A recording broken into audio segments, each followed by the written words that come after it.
My brother invited us to stay at his place and said we wouldn't have to pay rent or bills. I work with money and my husband Charlie fixes cars. We live in the house where I grew up. But it's not just any house. It's been in my family for a long time and used to be where my dad ran his business. My brother was supposed to take over the business, so he studied economics in college. He even went to Oxford University to learn more about running a business. After that, he came back to the US and worked with our dad for a while. When our parents retired and moved away, they gave the business to my brother and the house to me, so my husband and I decided to live there. The house is in a great spot, close to public transportation and other important places like shops, hospitals, and schools. It's perfect for us now, and even when our kids grow up and move out, we'll still be comfortable here. I'm really thankful my parents gave me this house. We were excited about our future here, but things took a bad turn unexpectedly. My mother-in-law started visiting a lot after we moved in. She kept asking about my parents' money because they used to run a business. She'd say things like, "Hey Maya, how much money do your parents have? What will you get when they pass away?" It made me uncomfortable. I didn't want to be rude, so I just said, "I'm not sure. I haven't thought about it much. They gave us this house, so maybe there won't be much money left." I tried to brush it off, but she kept pushing, saying, "That can't be true. They're getting old. They must have talked to you about their money." It seemed like she was really interested in their wealth, like she was expecting to get something. I already knew what I would inherit, but I decided not to tell her or my husband, who's close to her, to avoid any more trouble. Something really unexpected happened next. Out of nowhere, my mother-in-law and my brother-in-law's family moved into our house. It was a holiday morning around 8:00 a.m. when the doorbell rang. I opened it to find movers standing there. I was shocked and confused. Then my mother-in-law and brother-in-law's family showed up and said, "We're moving in here today, so take care of us." When I saw their smirking faces, I felt a shiver down my spine. My husband woke up, and when I asked him what was going on, he seemed unfazed and said, "What's the problem? There's plenty of space in this house for all of us." He acted like it was totally normal for them to move in. As if that wasn't surprising enough, my sister-in-law said something even more unbelievable. She said, "We were invited by your brother, Maya. He said we don't have to pay rent or bills, so we're counting on you." Then my brother-in-law started barging into rooms without asking and said, "This room gets good sunlight, so we'll take it, Charlie. Move all the stuff out into the hallway." I felt really dizzy after all this happened. This is my house, but they're acting like they own it, opening doors and claiming rooms. My mother-in-law and sister-in-law's family have been pretty rude for a while, especially my sister-in-law, who even went through my bag without asking. If they keep this up, they'll start taking over my space. I've had enough. This is my house, so why are you acting like you own it? I've had it. I want everyone to leave. I usually keep my cool and don't raise my voice, but seeing these people move into the house my parents gave me without asking and acting like it's theirs pushed me over the edge. That's why I lost control and yelled at all three of them. But then something unexpected happened. "How dare you talk to us like that? You're the one who should leave." The moment those words were said, I felt a sharp pain on my cheek. Did I just get slapped? It took me a few seconds to realize what had happened. I was shocked. I couldn't believe it, and all I could feel was the throbbing pain on my cheek. In that moment, something inside me snapped. I can't live with people who would do something like that, but this house belongs to me. I don't want them living here like parasites, so I decided to pack my things and leave, planning to tell my family about what happened. I needed to find a place far away from here, so I rented a monthly apartment for now. I'll have to commute to work from there. As soon as I told my parents about what happened over the phone, I could sense their anger, even from a distance, especially from my dad. He's always been very caring and has adored me and my brother. As a CEO, he was strict, but as a father, he was always kind and ready to help us out of any trouble. I didn't want to drag my parents, who were just about to retire, into this mess, but I had no choice because my rightful home was being taken away from me. While I stayed in the monthly apartment, I was sure that my husband and his family were making themselves comfortable in my house. So I decided to take action based on suggestions from my brother and father. A few days later, during my break, I checked my phone and saw dozens of missed calls and messages from my husband. I knew exactly why he was trying to reach me. I took action and called the water and electric companies to shut off the utilities. Our house relies completely on electricity, and without it, nothing works. We haven't set up solar panels yet, so there's no other way to get power. Since it's really hot right now, living without electricity and water must be tough. My husband's calls were probably about dealing with this situation. Just as I was about to ignore his call, my husband rang again, perfectly timed with my break. "Hey, what's going on?" "There's no power, and the water isn't running." "Did you cut off the electricity and water?" I could tell from his voice that he was in a panic. The house belongs to me, so now that I'm not living there, it wouldn't make sense to keep the electricity and water running, right? That's why I have them shut off. If I kept the utilities on, I'd have to pay the bills even though I'm not living there. I can't agree to that, so I naturally had them turned off. When I explained this to my husband, he got really angry and insisted that I turn the services back on right away. But just because he wants me to doesn't mean I'm going to agree. I get it. If they want to renew the services, they should pay for it themselves.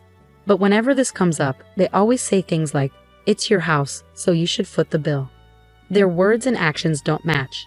Anyway, I have no plans to renew the contract or tell them to leave the house immediately. I simply hung up the phone after saying that as my break was ending. Later on, my mother-in-law, sister-in-law, and brother-in-law all called me saying the same thing.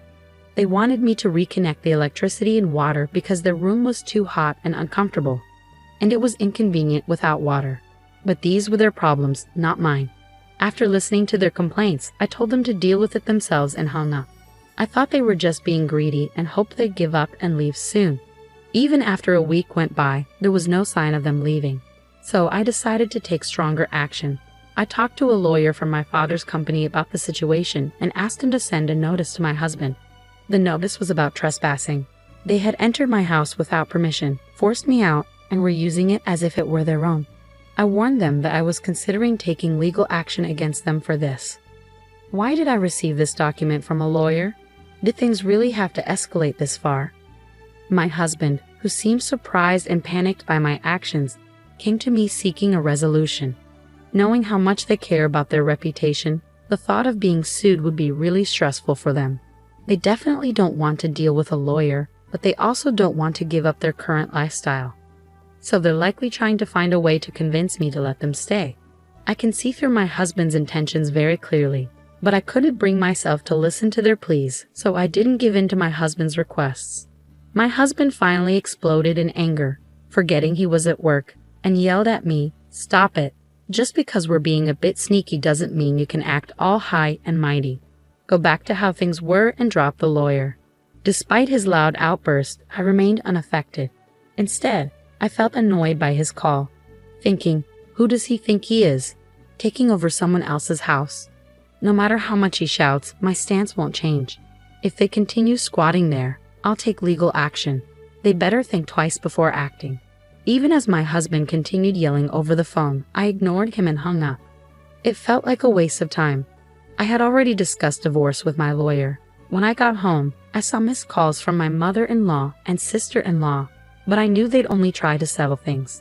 I didn't want to waste any more time, so I blocked their numbers to avoid further calls. After the threat of legal action, my husband's prideful family couldn't bear the thought of being sued. They packed their bags and left the house.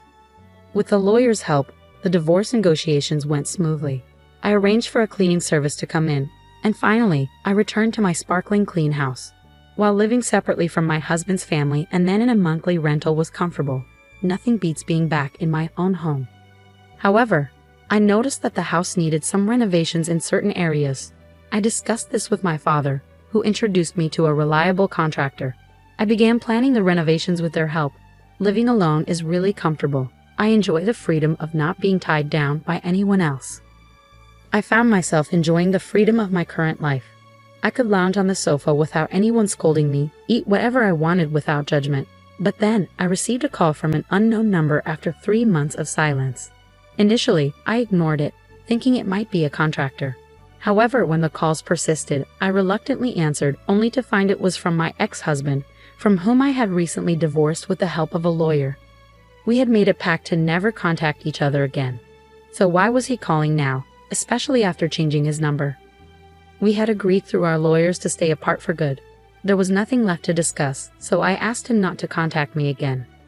Just as I was about to hang up, he pleaded, "Please just listen to me for a moment. I'm begging you." Despite my reluctance, he began speaking without my consent. It turned out his company was facing a severe financial crisis and they had decided to reduce his salary. Moreover, my mother-in-law's health was failing, rendering her unable to work. My sister-in-law and her husband couldn't contribute much to the household expenses due to his unstable job situation.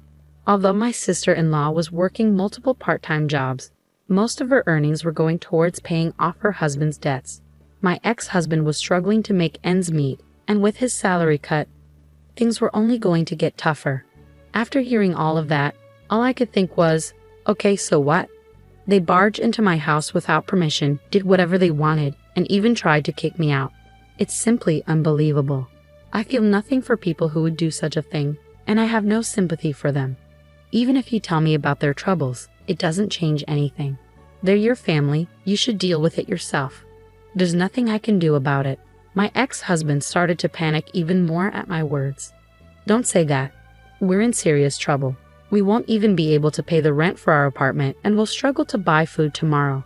We used to be a family, right? Please help us, he pleaded, almost in tears. But I wasn't convinced. When I was in trouble, he did nothing to help, and he, along with my mother-in-law, looked down on me. Just like her, my sister-in-law and brother-in-law always belittled me. They insulted me for my appearance or my old-fashioned views. They didn't care how much it hurt me. My mother-in-law not only made things worse, but she also pressured me to have a baby as soon as possible. She forced strange herbal medicines on me, booked unnecessary doctor's appointments, and spread rumors to the neighbors that I was unable to conceive. Looking back, there wasn't a single positive aspect to my marriage.